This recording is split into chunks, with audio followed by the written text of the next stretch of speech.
Go to Mark Meirowitz, who is a political analyst and professor at the State University of New York Maritime College. Mark, great to have you back with us.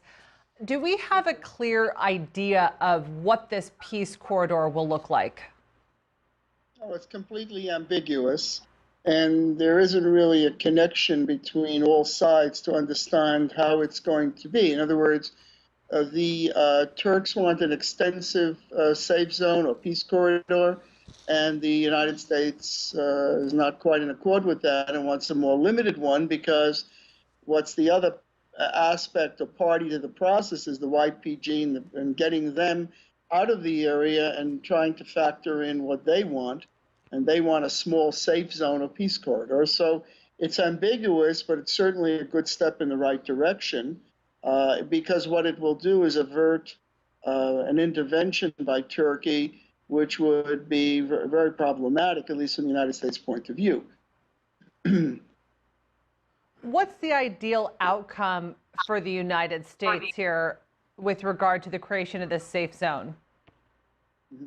Well, you see, when you say ideal, you also have to be realistic, because the number of troops that the United States has in Syria is not a very large number. I think it's 1,000. And so the question is, and they're sending a number of troops in to monitor the safe zone. So there is no ideal situation. This is really more stabilizing a difficult situation. I don't see that the ideal would be to work out a process that would reach a solution for the problem in Syria. This is not that. This is merely a step in the direction of doing that, and there are many more steps that need to be taken in order to implement this further. So we're really at the beginning of the process of trying to prevent a full-scale war. And the other point is that what Turkey wants to do is also bring back some of the Syrian refugees who are in Turkey and bring them back into Syria. If you can create a peace corridor or a safe zone, you can do that. So we're not in an ideal situation. We're really in trying to calm a difficult situation. Given the latest developments, including the regime capturing Khan Shaykhun, are we finally beginning to see the final stages of Syria's civil war? Well, I mean, the situation in Khan Shaykhun is really the other aspect of this incredibly complicated process, which is the implementation of the Astana Agreement, and that involved Russia, Iran, and Turkey.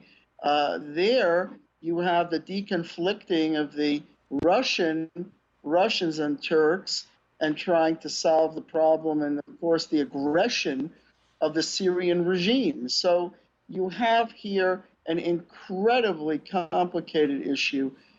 Khan Shaykhun is only is endemic of the problems that have ensued. So on the one hand, you have the U.S. creating the peace zone and the safe corridor, and then you have the problems with Khan Shaykhun. So it almost seems like these are band-aid approaches to very calamitous issues.